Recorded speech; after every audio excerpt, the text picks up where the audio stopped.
Bonsoir et bienvenue sur les pronos NFL. Like les vidéos, abonne-toi à la chaîne, parle-en à ta famille, je te promets, ça va tous les intéresser.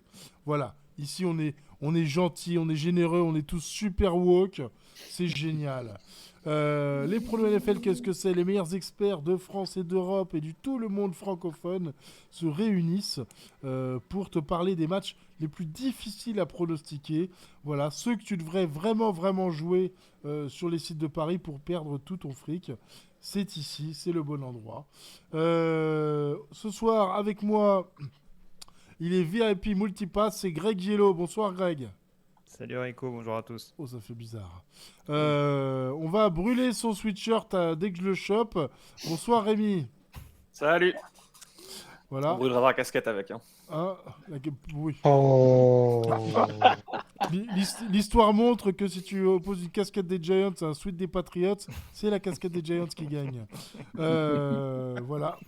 Il est sur la planète Miami, la planète Dolphins. C'est notre retraité Ouais. CFMB. Bonsoir à tous. Oui, Miami, c'est une Ah, ville de retraités, ça. Bon. oui, Euh, mais j'aimerais bien. il est là. Il n'a pas encore bu, donc ça, c'est plutôt une bonne nouvelle. Il n'est pas encore en soirée. C'est l'ami Scooby. Bonsoir, Scooby. Bonsoir les gens. Yeah, rock'n'roll. Toujours pile poil. Toujours la patate. La Toujours la banane, comme on patate. dirait. Toujours la banane, comme diraient les jeunes. Voilà. Olivier n'est pas là ce soir, puisque maintenant qu'il fait des scores, il outrepasse tout le monde. Il se dit que c'est pas la peine de. Il viendra qu'une fois sur deux, parce que on mérite pas sa présence tant que ça.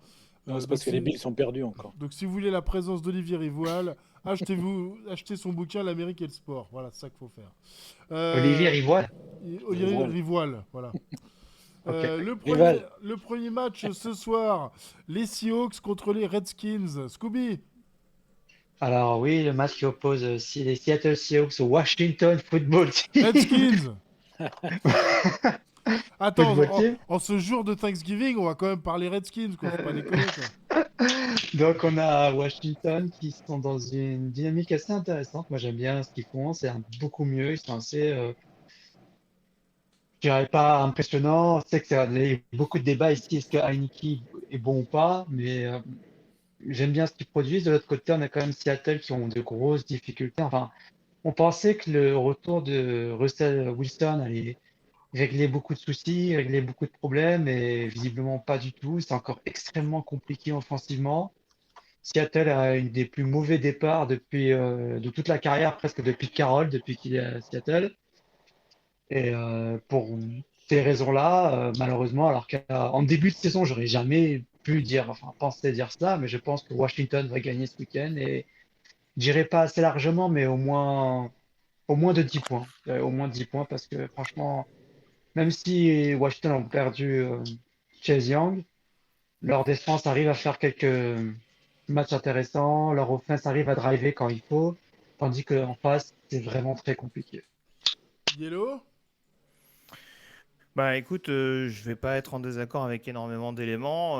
Je pense que beaucoup ont un peu surréagi par rapport à la défaite de Seattle contre Arizona, parce qu'en effet, il y avait retour de Russell Wilson, mais il y a quand même meilleur bilan de la conférence nationale en face, voire, si je dis pas de bêtises, meilleur bilan de la NFL à l'heure actuelle.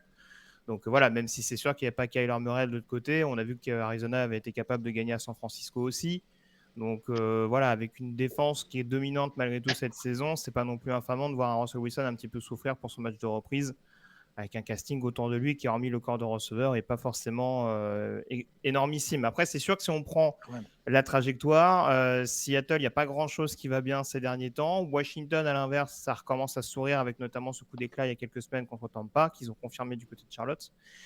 Donc voilà, on voit du mieux, notamment en attaque et dans le domaine aérien du côté du côté de l'équipe de la capitale fédérale. Donc c'est sûr que, en l'occurrence, voilà, j'aurais peut-être plus tendance à aller également vers Washington. À pas sous-estimer quand même, on voit que la défense de Seattle, il y a un petit peu de mieux. Maintenant, est-ce que ce sera suffisant pour réussir à tenir le rythme face à une équipe de Washington qui reste vaillante, comme ça a été dit tout à l'heure. Voilà, je ne sais pas si sur la distance ça tiendra, donc Washington pour moi également. FMB. Alors j'ai mis Washington, mais je suis pas super confiant parce que d'un côté quand même on a Pete Carroll qui est quand même un super coach, toujours bien préparé. Ils ont quand même une attaque qui tient la route, hein, quand même. Alors, il y a Metcalf, Everett en tight end qui sont bien présents. Le running back Collins, c'est pas mal aussi. Donc, je mets Washington parce que, comme on l'a débattu plein de fois, Heineke, pour moi, s'améliore de jour en jour. Il est vraiment courageux. On voit que son modèle, c'est Brett Favre, et il joue vraiment comme lui. On a un nouveau Brett Favre qui va peut-être arriver en NFL. Del Rio est quand même aussi un super coach et je pense qu'il va tout faire pour faire gagner Washington. Et comme ils jouent chez eux, c'est pour ça que je les ai mis gagnants, mais je pense que ça va être un match serré quand même.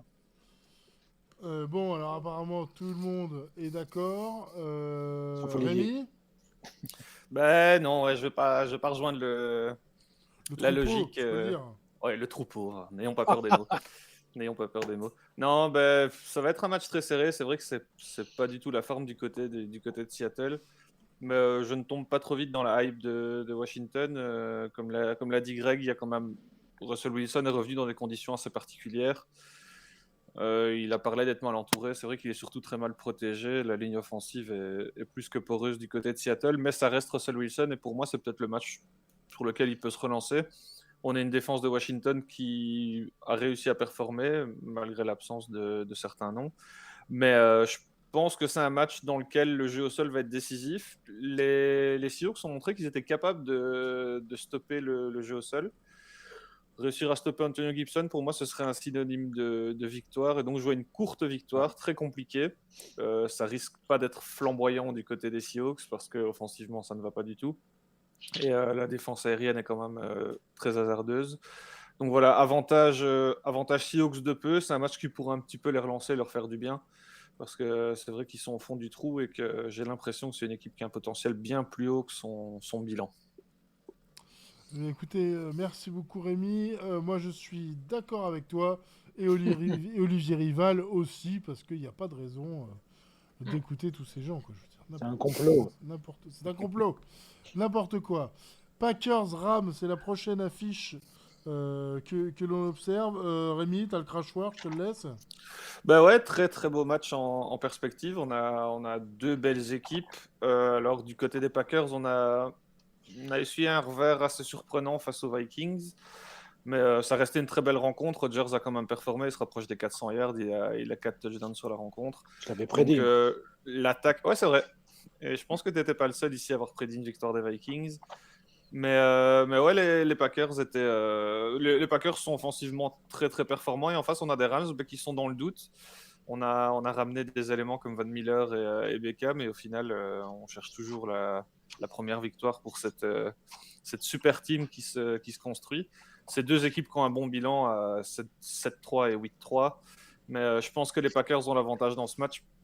J'ai quand même l'impression que c'est l'équipe la plus complète dans cette conférence, voire dans la ligue. Et donc je les vois bien tenir le coup offensivement. Ça risque d'être un match très spectaculaire. On aura un beau duel entre Adams et Ramsey. Je suis curieux de voir ça. Mais la ligne offensive des Rams sur les deux derniers matchs a été très mauvaise, là où elle avait été très bonne sur le début de saison. Je les vois continuer sur cette mauvaise passe et je pense que ce sera peut-être la clé. Aller scorer le quarterback reste un des éléments les plus importants dans le football américain et je pense que ce week-end ce sera la clé pour les Packers. Je vois un match très spectaculaire, deux équipes qui pourront scorer pas mal malgré le fait que ce soit de belles défenses et une victoire dans le dernier quart pour les Packers. Bon, Olivier est d'accord avec toi, Scooby? Scooby. Alors Scooby, ce qu'il pense, c'est qu'effectivement, c'était un peu décevant l'avènement de la super team des Rams. On s'entendait à beaucoup de choses. On pensait que justement, ils allaient être inarrêtables. Et là, premier match ensemble, effectivement, c'était un gros revers face aux 49ers. C'était même pas un match très serré en soi. C'était vraiment les 49ers qui ont dominé. De l'autre côté, Green Bay a aussi perdu. Après un match que je dirais comme décevant, offensivement contre Seattle, où ils ont gagné 17-0, où c'était plus la défense qui a fait le travail. La semaine dernière, c'était autre chose. Contre les Vikings, c'était assez impressionnant offensivement, mais ils ont quand même perdu parce que la défense a eu du mal à contenir Justin Jefferson et Kirk Cousins. Voilà, le duo. Mais alors, on a face à quand même à deux grosses équipes. C'est clairement l'affiche de la semaine. J'espère que ce sera un meilleur match que l'affiche la semaine dernière qui était Cowboys-Chiefs. Mais je peux voir une victoire des Rams. Je pense que effectivement, peut-être que Green Bay en ce moment a un meilleur momentum, surtout offensivement. Mais je pense qu'au final, l'équipe la plus complète, ça reste les Rams. Je pense qu'ils sont meilleurs défensivement. Je pense qu'ils sont pas si loin que ça offensivement. Stafford, malgré cette mauvaise performance qu'il a pu avoir contre les Titans ou contre les 49ers, il fait une très bonne saison. Du coup, je vois bien les Rams remporter le match. Yellow? C'est un match qui est très indécis pour de nombreuses raisons. Déjà, je pense que à titre personnel, je m'oriente toujours vers une potentielle victoire des Packers, mais je me dis qu'avoir perdu Elton Jenkins au moment de croiser Aaron Donald, c'était peut-être pas le bon calcul pour Green Bay. Après, je sais pas s'il récupère Bakhtiari sur ce match-là. Je sais qu'il était sur le retour, mais je suis pas sûr qu'il sera là contre les Rams. J'ai un gros doute là-dessus. J'avoue que j'ai un peu de mal parfois à suivre l'Injury Report. Après, oui, c'est vrai que ça peut être un match avec pas mal de points. Parce que je pense que et le run-stop des Rams et le backfield défensif des Packers peut vraiment concéder pas mal de big plays sur cette rencontre-là. Donc, en effet, c'est plus au niveau de la défense que ça se jouera. On l'a dit tout à l'heure, Aaron Rodgers, alors il y a son petit problème au pied, mais en tout cas, ça ne l'empêche pas de réussir à performer, notamment contre la défense des Vikings. Matthew Stafford, je le sens un peu plus dans le dur quand même, à l'image des Rams ces dernières semaines. Alors, c'est sûr qu'ils n'ont pas joué que des peintres en prime time en plus, avec des nouveaux ajouts qui doivent aussi s'intégrer malgré leur statut très glamour. Mais ouais, je ne sais pas trop ce que peut donner Matthew Stafford dans ce type de contexte-là, ce contexte hostile face à une équipe qui va vouloir très clairement se relancer dans un match qui n'aurait pas été illogique de remporter, qu'il n'aurait pas été logique de remporter pour eux. Donc, ça m'amène à aller plutôt vers les Packers, mais ce sera de toute façon, je pense, un match extrêmement spectaculaire avec pas mal de points de nouveau. Ok. FMB? Alors, moi j'ai mis Green Bay parce que très déçu des Rams, très déçu du match qu'ils ont fait contre les 49ers. Ils sont quand même fait bien mener par le bout du nez. Si vous regardez bien, Von Miller, il a passé son temps à courir après rien. Ils ont quand même, ils l'ont quand même bien mis hors jeu et ils ne se sont pas ajustés. Il leur a fallu au moins 3/4 temps pour s'ajuster en défense. Les Rams, pourtant, je les aime bien. Mais là, Sean McKay, je pense qu'il a quand même du souci à se faire là. Parce que son coaching devient un peu juste. Et Beckham en attaque, c'était pas ça, il s'est pas ajusté. Donc, bien sûr, il faudra qu'il s'ajuste. Mais Cup fait tout le boulot. On ne peut pas compter que sur un mec. Donc, et Aaron Rodgers, quand il est présent, il joue super bien. Même contre les Vikings, il a super bien joué. L'erreur qu'il a fait, c'est peut-être de marquer trop tôt vers la fin du match, laisser trop de temps à Kirk Cousins. Ça l'a tué. Mais on a vu un beau duel de QB. Là, j'espère aussi vous revoir un beau duel de QB et plus aussi d'innovation au niveau du coaching. Green Bay, pour moi, est quand même favori parce que, comme j'ai dit, au niveau de la défense des Rams, ils ont vraiment été légers contre les 49ers. Merci. Le match suivant, c'est les Falcons contre les Jaguars. FMB, Robocastor, je te laisse le crachoir. Tu peux répéter la question? Jaguars contre les Falcons. Jaguars contre les Falcons. Oh là là, ça c'est le match. Est-ce que c'est un match qu'il faut regarder? Ah, c'est pas la question qu'on se pose ici. La question c'est qui va. Est-ce que si on ne regarde pas un match, est-ce qu'une équipe gagne? Non, mais bon, ça va être les Jaguars. Pourquoi? Parce que ils montent quand même en puissance. Urban Meyer a fait le taf au niveau, on va dire, de simplifier un peu les jeux pour Lawrence, au niveau de la lecture au moins. Atlanta, je ne sais pas, vous avez vu contre les Pats, ils étaient quand même à la rue. Ils ont le match. Légèrement. Ouais, Si peu. si peu. Le match d'avant, c'était Ah. pire, je crois. Non, c'est contre les Pats qu'ils ont mis leurs 3 QB, c'est ça, je crois. Ouais, Ouais, enfin, c'est ça se termine. Voilà, les 3 peu en QB autre sont boudin. interceptés. C'est quand même du grand n'importe quoi. Bon, c'est une preview, messieurs, c'est pas un débrief. Donc, Jaguar, mais facile, je pense. D'accord, Scooby? Oui, même si je voulais faire un malin plaisir pour mon ami Greg, me moquer d'Atlanta, je ne peux pas parce qu'ils ont battu les Jets à Londres. Mais malgré cela, malgré tout ce qui s'est passé pour Atlanta ces 2 dernières semaines, je les vois quand même remporter le match. Alors, ça peut être un peu surprenant, sachant qu'offensivement, ils ont perdu leur meilleur receveur, Kevin Ridley, qu'on on ne sait pas trop quand est-ce qu'il va revenir ou non. On a Kyle Pitts qui est quand même un joueur très intéressant de Florida, qui est un Titan, qui est vraiment très très bon. Défensivement, c'est assez compliqué, mais en face, on peut miser sur le fait que lorsqu'on affronte un QB rookie, on ne sait jamais trop comment se débrouiller. Donc, même si les Jags ont quand même une défense qui ont fait des choses pas mal, je pense notamment au match contre les Bills où ils ont quand même Ouais, laissé les ouais, Bills ça ne va. marquer que 6 points. Je sais pas pourquoi.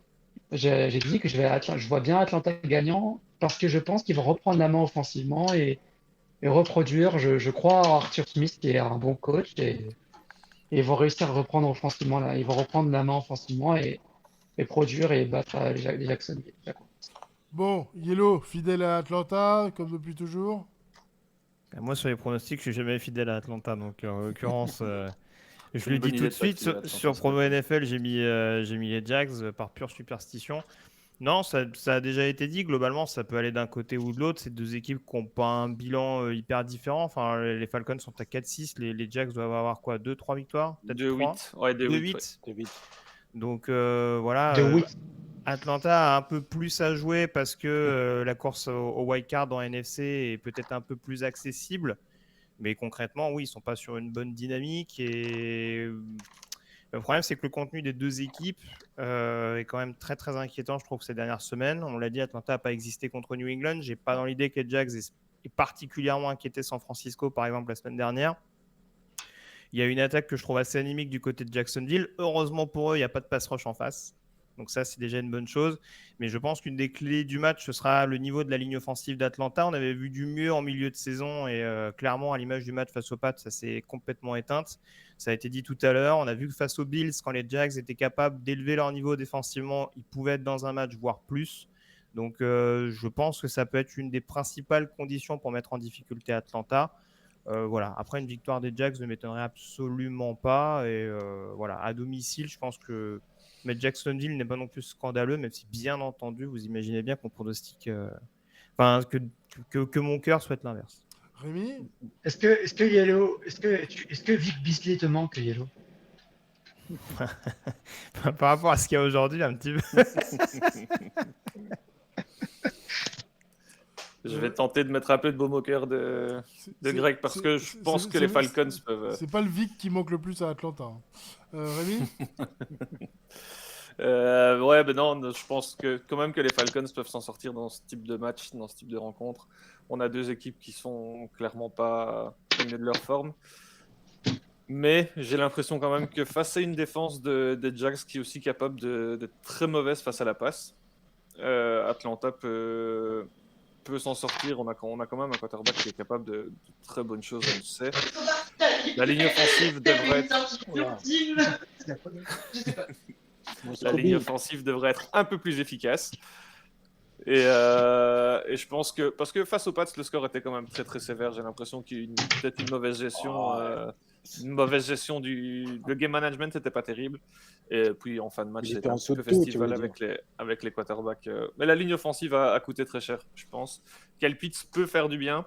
Et j'ai surtout l'impression que Trevor Lawrence, il est un peu, en plus d'être un rookie qui est toujours en train de se former, il est pas entouré du tout. Il y a un running back correct. C'est vrai que Robinson peut faire le boulot, mais c'est vrai qu'au niveau des receveurs, c'est pas ça du tout. Ça va pas être un match spectaculaire, loin de là. Mais je pense qu'Atlanta a les armes pour gagner celui-là. Merci. Je rejoins sur Robinson, mais il faudra juste lui donner le ballon peut-être un peu plus souvent au niveau de cette attaque des Jags. On arrose un petit peu trop. Ouais. Merci Rémi. Pour ce prochain match, je pense que ce serait péché que de ne pas passer la main à FMB pour Panthers contre les Dolphins.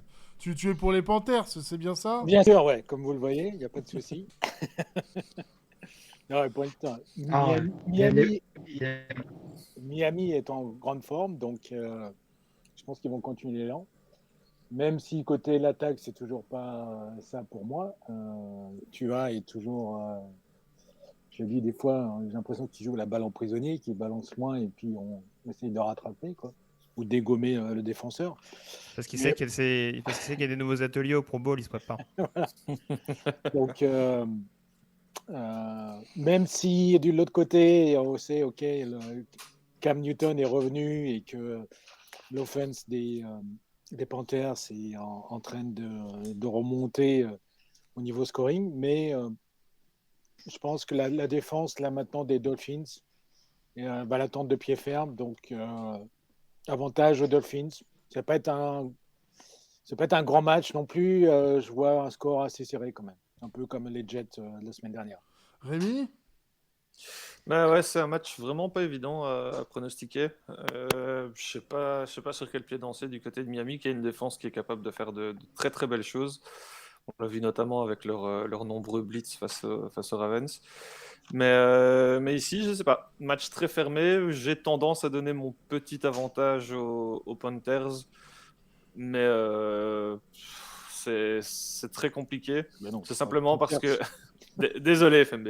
C'est simplement parce que j'arrive pas à croire en Tua malgré les. Ben, moi non plus, mais bon, Malgré les belles petites performances. Et en face, on a Cam Newton qui a réussi à amener une certaine dynamique. Je suis pas convaincu par ses performances de passeur, même s'il a été plus que correct la semaine dernière. Mais voilà, je vois les Panthers s'en sortir de peu. Match assez fermé, peu de points marqués, j'imagine. Et ouais, Panthers de peu. Bienvenue chez les experts des pronos NFL où le mot d'ordre c'est franchement je sais pas.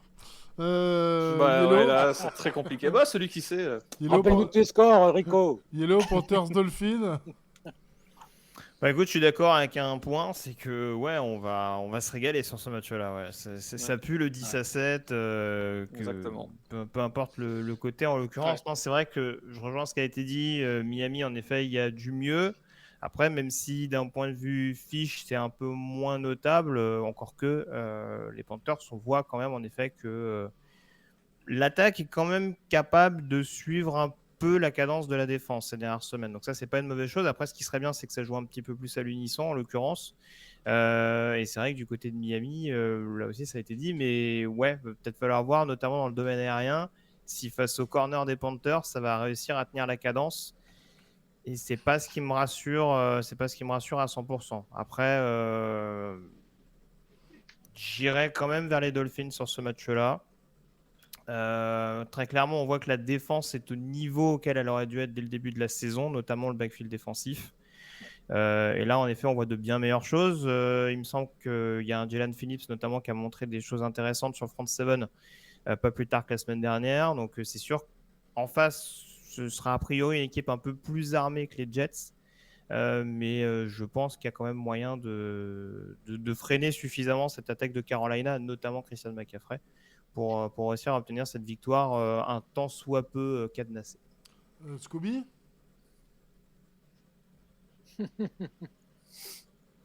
D'accord. Je le montre exprès pour bien comprendre qui j'ai choisi et je sais que c'est le t-shirt préféré à Yellow. Du coup, un voilà, t-shirt de Carolina sur une défaite, oui, c'est un des t-shirts préférés, oui, je suis d'accord. Et quelle défaite. Non, moi j'ai dit que voilà, non, je pense que Carolina a un peu l'avantage, même si Dolphins ont fait des choses intéressantes. Je vous invite à regarder sur la chaîne Make Defense Great Again le breakdown de Coach Vass sur la cover 0 des Dolphins qu'ils ont fait contre les Ravens pendant plus de 2 heures. Bah ouais. Mais effectivement, la semaine dernière, ils ont gagné face aux Jets. Mais justement, défensivement, je vois quand même Carolina capable de remporter le match parce que offensivement, les Dolphins, c'est assez aléatoire. On ne sait jamais trop si tu vois faire un bon match ou non. C'est assez instable. De l'autre côté, on a Carolina, c'est vrai, on pourrait dire la même chose, mais je sens qu'il y a quand même une dynamique. C'est quand même intéressant que Newton soit déjà le starter de Carolina. Il a quand même produit, même si c'était pas flamboyant du tout, enfin, dans le sens où c'était assez moyen. C'était, on va dire, game management, comme on aime bien dire en NFL. C'était quand même pas mal. Et je pense que défensivement, Carolina peut tenir la route face à l'attaque des Dolphins. Donc j'espère revoir Super Cam parce que c'était bien marrant à cette époque et c'est pour ça que j'ai le t-shirt même s'ils ont perdu. Mais voilà, donc je vois Carolina remporter de peu le match. Et encore une fois, défense Dolphins a quand même montré des belles choses. Mais la semaine dernière, quand même, il faut le souligner qu'ils ont presque pris 300 yards et de touchdowns par un Joe Flacco au bord de la retraite et le receveur rookie Elijah Moore, même si j'ai beaucoup d'affection pour lui, a quand même fait un énorme match avec 150 yards face à Byron Maxwell. Donc Mais Flacco est bon, hein. voilà. Faut pas le sous-estimer, hein. Ouais, non, mais voilà quoi. Elijah Moore et Joe Flacco, quoi. Voilà. En préparant cette émission, je me suis rendu compte, par exemple, que ce soir, à la 12e semaine, c'est la première fois qu'on parle des Jacksonville Jaguars. Il y a une autre équipe dont on n'a jamais parlé et dont on va parler là maintenant. C'est les Texans face aux Jets. Les On aurait Texans, dû en parler la semaine passée. non. On n'a pas Non. pronostiqué un match des Texans encore cette année. Scooby, je te laisse prendre la main. Alors, on a les flamboyants New York Jets, tout droit de New Jersey, contre la deuxième meilleure équipe de Houston après les Houston Cougars en NCAA. Non, je rigole. Non, plus sérieusement, on a deux équipes assez du bas de tableau de l'AFC. Clairement, c'est clairement les deux pires équipes de l'AFC. Avec les Jacksonville Jaguars, on a les Jets qui ont été pas mal contre les Dolphins. Assez décevant défensivement depuis ces dernières semaines, même très très décevant, pour être très honnête. Euh, Contre les Colts, contre les Bengals. Alors, même s'il y a moins de honte, je dirais, à perdre contre les Colts, les Bengals, les Bills, mais vraiment défensivement, c'est une catastrophe. La semaine dernière aussi contre les Dolphins. Offensivement, c'est quand même la très très bonne surprise. Les Jets sont la neuvième meilleure attaque aérienne de la NFL. Ça, c'est vraiment le truc que j'ai jamais vu venir. Surtout quand tu as eu Mike White, Josh Johnson et, euh, et Flacco durant cette Flacco. période-là. Et là, c'est le retour de Zach Wilson. Alors, j'espère qu'il va pas se blesser parce que je viens de voir que Mike White et Joe Flacco sont sur la Covid list. Je Ouais. ne sais pas s'ils vont pouvoir être réactivés pour le match, mais là, ça va être compliqué si Joe Johnson doit refaire un match. Mais j'espère que Zach Wilson, on voit les Jets quand même qui reprennent une dynamique offensivement, que ce soit surtout au niveau de Michael Carter qui n'est pas là justement. Et pour ce match-là, ça, c'est compliqué là. Et donc, il faudra s'attendre à un gros Ty Johnson. Mais les Jets offensivement commencent à produire, à faire des passes, à avoir une attaque aérienne avec Elijah Moore qui a vraiment un potentiel pour être un excellent joueur, Corey Davis. De l'autre côté, on a les Texans qui ont été vraiment impressionnants contre les Titans. Alors, je ne sais pas, moi je comprends rien aux Titans parce que leurs seules deux défaites de l'AFC, c'est les Jets et les Texans. Ils ont battu à peu près tout le monde dans la NFL à part les Jets et les Texans. On va dire qu'Arizona, il y a moins de monde à perdre contre Arizona, mais Jets Texans qui sont à 2-8, alors qu'ils ont perdu quasiment toutes les meilleures équipes de la NFL, on ne comprend pas trop les Titans. Mais les Texans, ils peuvent offensivement, c'est encore très compliqué. Ils se recherchent encore beaucoup, je trouve.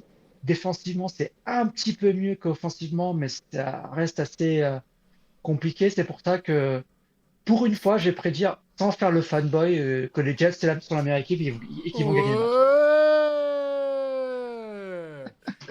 Bon, Rémi, le Jets bandwagon, alors, qu'est-ce qui se passe là? Non, non, moi je vais Ah, encore un rejoindre enculé avec un maillot des Patriots, ça se voit. Hein. la team Texans. Ouais. Non, bah, match, c'est vrai que c'est très ouvert. J'ai longuement hésité, mon cher Scooby.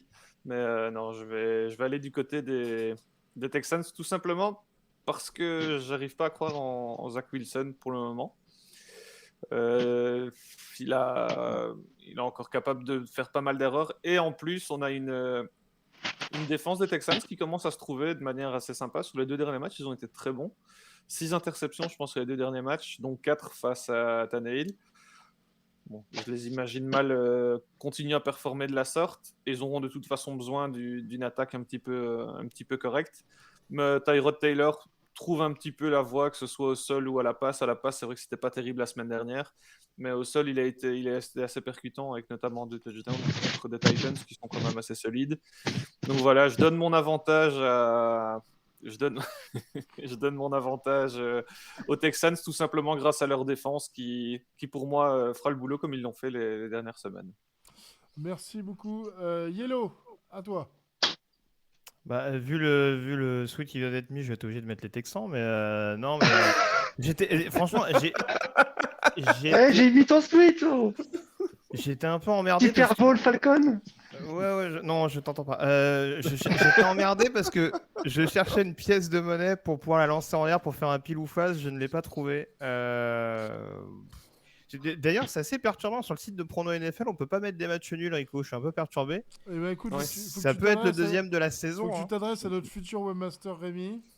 Ah, On très essaiera bien, d'y penser. Hein. voilà, j'exprimerai mes doléances écrites alors. Ça Mais va. Ou alors, non, tu peux faire tes doléances financières aussi sous forme de Aussi, c'est chèque. une solution. je vais pour- je vais me contenter d'une rédaction, ça suffira. En fait, j'ai le chic d'avoir des t-shirts de mecs qui ont perdu au Super Bowl, quoi. C'est Mais incroyable. c'est lui en fait. C'est lui. Ça fait 5 ans que je Tellement cherche. satisfait que t'achèteras jamais. Hein. C'est bah, des pas Patriots. possible. J'ai tout, j'ai Carolina, j'ai tous Et les tu mecs qui ont perdu au Et Super tu Bowl. l'as commandé à la mi-temps, ton maillot? Non, c'est moins Non, cher. mais Non, arrête. C'est moins cher après. dans une friperie au milieu de l'Arizona. Il coûtait 10 balles, j'ai D'accord, pris, hein. ouais, d'accord, ok. Non, bon, bref, je suis pas très inspiré par ce Texan Jets, en effet. J'irais plutôt vers les Texans parce qu'en effet, il y a une copie un peu plus reluisante, je trouve, de gagner à Tennessee que d'accrocher au mieux une équipe de Miami qui est pas non plus au taquet depuis le début de la saison. Mais après, franchement, je serais pas étonné. On voit Tyrod Taylor, en tout cas, apporte un côté un peu plus game manager à cette attaque de Houston. Faute de mieux, parce que c'était pas non plus fabuleux offensivement. Vas-y, va-t'en, Sam, hein, si je t'emmerde. Il nous montre sa bite et tout, rien à foutre. YOLO. Bref. Bon, du coup, ouais, Texan pour ces raisons, la défense en effet qui progresse, mais oui, c'est sûr que l'attaque des Jets c'est un peu mieux, mais voilà, avec les problématiques qui ont été évoquées sur le poste de QB, ça me paraît peut-être un peu rédhibitoire. Bon, FMB, solidarité AFC Est ou quoi? Non, moi j'ai mis Houston. Houston, même s'ils ont un problème. L'autre, il range sa chambre, rien à foutre. Ouais, vas-y. Eh, la prochaine émission, tu je sors préfère couper la caméra. Non, non, c'est bien. ton mur. La prochaine émission, je propose que tu sors de la table de repassage. Et que tu fasses le repassage pendant les pronos. Oui, Non, mais faut savoir couper la caméra, excusez-moi. Oh, mais non, reviens, Scooby. C'est une émission pour la parité. Donc, Vas-y, FMB, oui. on va faire la lessive après. Et t'oublies pas de faire à manger. Hein. Promis. Je suis pas sûr que ce soit ça le principe de la parité, FMB, mais on fait comme ça. Un peu. T'avais encore un mot à dire sur Houston Oui, Houston, Jets. étonnant. J'ai failli mettre les Jets, mais si Flacco était starter, c'est pas le cas. Je rejoins Rémi sur Wilson. Zach Wilson, il est quand même un peu, c'est le rookie un peu foufou. Il court un peu partout, il balance des fois un peu n'importe où. Il va lui falloir du temps. Et alors que Joe Flacco est quand même s'il est vieux, comme le dit Scooby, il a quand même une sacrée vista et il assure pas mal. Par contre, il court pas, donc c'est sûr que ça, c'est ça le problème. Mais Houston, je sais pas trop quoi dire parce que c'est vrai qu'un coup, on les voit en fin fond du trou et puis là, ils ont sorti un match fantastique face à Tennessee qui était incapable. Mike Vrabel était incapable de s'ajuster. Je dis, c'est un vrai cauchemar, quoi. Enfin bon, des fois, la NFL, c'est des matchs. Il y a des matchs de plus en plus cauchemars tous les dimanches. Donc, je dirais quand même un petit point à Houston. Match serré aussi. Bon, bah voilà, c'est fini pour nous pour cette semaine. On va pouvoir non seulement aller faire Thanksgiving. Thanksgiving, ça veut pas dire grand-chose pour les Français, sauf les matchs aux horaires du samedi, un jeudi. Donc tout de suite, je crois que c'est les Lions ils sont déjà en train de perdre ou pas? Quelqu'un est dessus? Non, 0-0, hein, c'est Voilà. toujours spectaculaire. On spoil pas, Rico, quand même. C'est quand même une des affiches de Pardon. la semaine. Respecte les autres. Pardon. Et J'ai spoilé 2 minutes 30 de spectacle, à mon avis. alors que je vois que le Game Pass est à 99 centimes de dollars juste pour cette semaine. Pour ceux qui veulent se faire un petit plaisir léger. Avec les matchs qu'on a abordés, c'est étonnant. Oui, c'est eux qui te payent 99 centimes sur Oui, je pense, tu ouais. as plus de 3 matchs. Heureusement qu'il n'y a pas Packers-Rams. Mais voilà, comme prévu. Et on n'a pas parlé des Bills. Hein. Non, C'est vrai. non, bah on a fait tout. Non, on a décidé qu'on pouvait pas. Quand il n'y a pas Olivier, c'est facile. C'est ça qu'Olivier n'est pas là. Voilà, en tout cas, je sais que vous ne le fêtez pas forcément dans vos chaumières, mais je vous souhaite quand même à tous un bon Thanksgiving. Et on se retrouve pour préparer les fêtes de Noël la semaine prochaine. Ciao. Messieurs, bonne Salut. soirée. Bon, Ciao à tous. Ouais, bon match.